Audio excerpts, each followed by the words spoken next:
welcome to our live streaming session of the Christian Meditation Prayer Group of St Mary's Church in Killarney. You're very welcome joining us on the live stream, and also those who are on catch-up on the recording on our YouTube channel. It's nice that we are all able to gather together spiritually to share in this time with each other. So I hope things are well with you. It's a shame that I can't see you, and therefore ask particularly in person how you are. But I hope that your answer is in the positive, and also that you're keeping well in terms of the continuing restrictions in the coronavirus pandemic, and hopefully looking forward to the change in the restrictions after Easter Sunday. That means indeed that we won't be able to gather in church for our Easter celebrations, but notwithstanding that, we will be live streaming and recording services for you if you'd like to avail of those on our YouTube channel and on our live streaming channel on churchservices.tv. Just look up St Mary's Church in Killarney to find us. So we're going to commence our meditation now. So we will close our eyes in a moment and relax our bodies. And then at the sound of the gong, we will bring in our sacred word, our mantra, Maranatha. So let us close our eyes now.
I hope your meditation was a pleasant experience for you, and that you continue to benefit from your daily practice. Last week we were looking at the passage in Paul's letter to the church in Galatia about the fruit of the Spirit. And the fruit of the Spirit: love, joy, peace, patience, kindness, generosity, faithfulness, gentleness, and self-control. And we focused on the last one, self-control. I thought this time we'd look at the penultimate one, gentleness, and see what gentleness can teach us about our meditation practice and about the role of ourselves and our faith in our interaction with the world around us. One of the things about gentleness is that it comes from a combination of humility and compassion. These are primary aspects of our faith and our life in Christ. And gentleness is a combination of those two. So gentleness is not just about being gentle in physical ways, but gentleness in our minds, gentleness in our dealings with others, gentleness in our opinions, and gentleness in our treatment of people of different aspects to ourselves, differences in any kind of circumstance. So gentleness is therefore a very important fruit of the Spirit. So what does gentleness have to tell us about our meditation practice? Well, simply that gentleness is not just an attribute of our treatment of others, but it's also an attribute of our treatment of ourselves. And it's crucial in our meditation practice that we are gentle with ourselves. And the reason for that is that as we practice our meditation, we are taught by the tradition that no matter what happens during our meditation, good or bad, that we are to pay no attention to it and to, as it were, ignore it or treat it with indifference. And this is an aspect of gentleness, that we are gentle with ourselves, we are gentle with our experience in our meditation. So if it happens that our meditation is a fraught experience, then all those things that come in upon us during our meditation, we treat them gently. That is to say, we notice them, and as we go back to the sacred word, Maranatha, we treat them with gentleness, that particular feeling or thought. We treat ourselves with gentleness in that we move away from that thought or feeling quietly, and that we go back to the mantra, the sacred word, and we bring that in with gentleness. We allow it to come back into our minds just like any other thought would appear within our minds without being forced.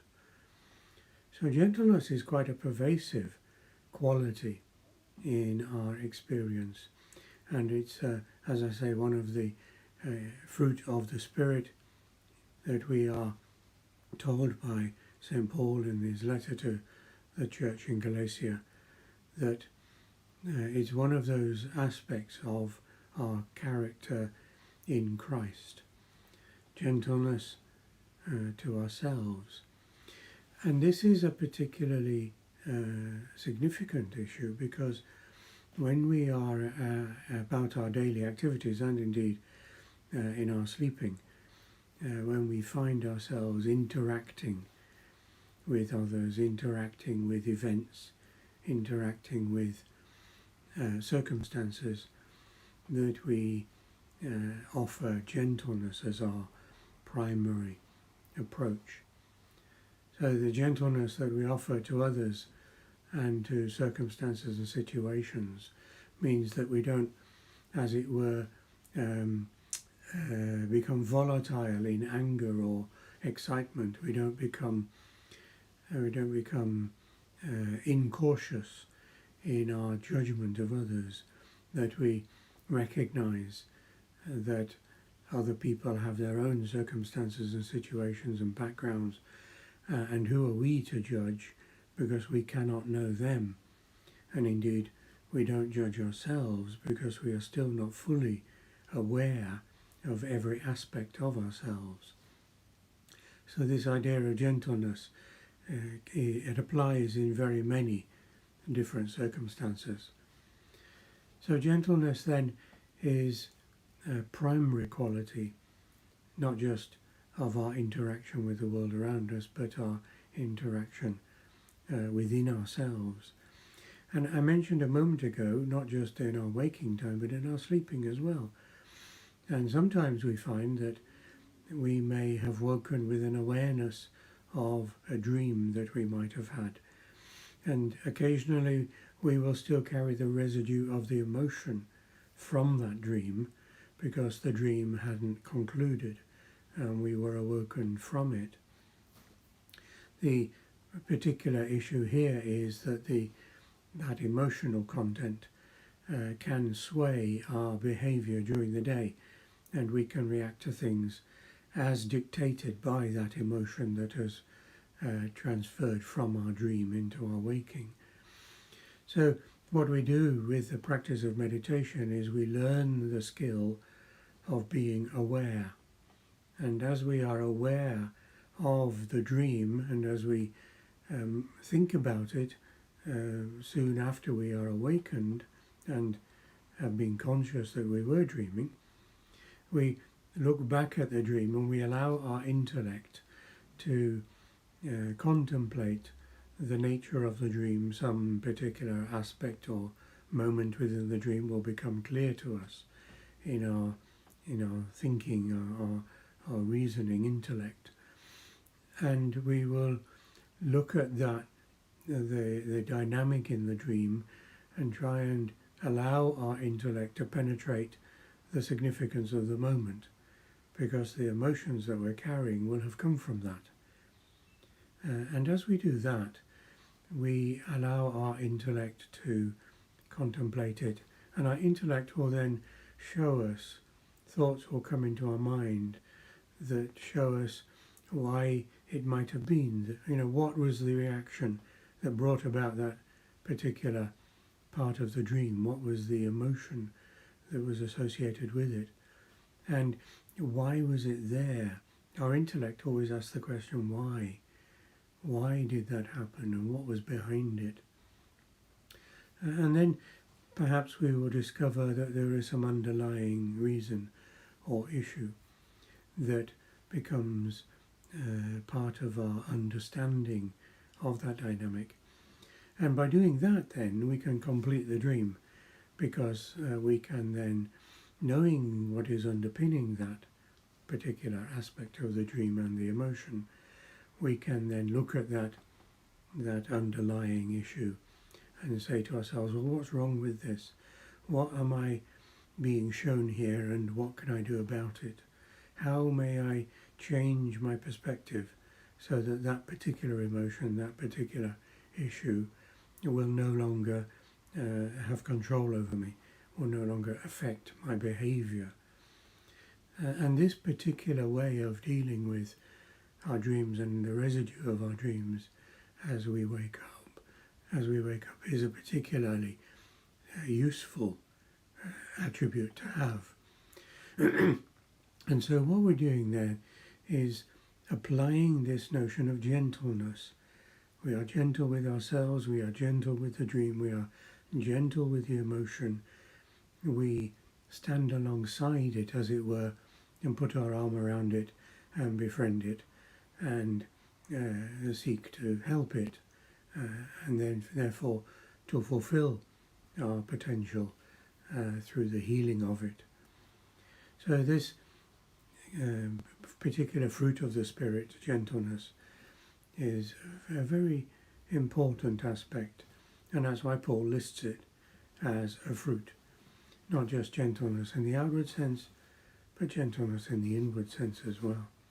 So whenever you practice your meditation, remember not just self-control, which we looked at last time, but gentleness also as part of your portfolio, the as it were, the arrows in your quiver, the aspects that you are going to bring to bear on your experience, so that in the coming days and weeks, as we finish our practice and our devotion in Lent and come to Holy Week and then to Easter and beyond, we will continue on our journey of faith, using our meditation practice to help us deal with those things in us which are unhelpful, which are getting in the way, and leading ourselves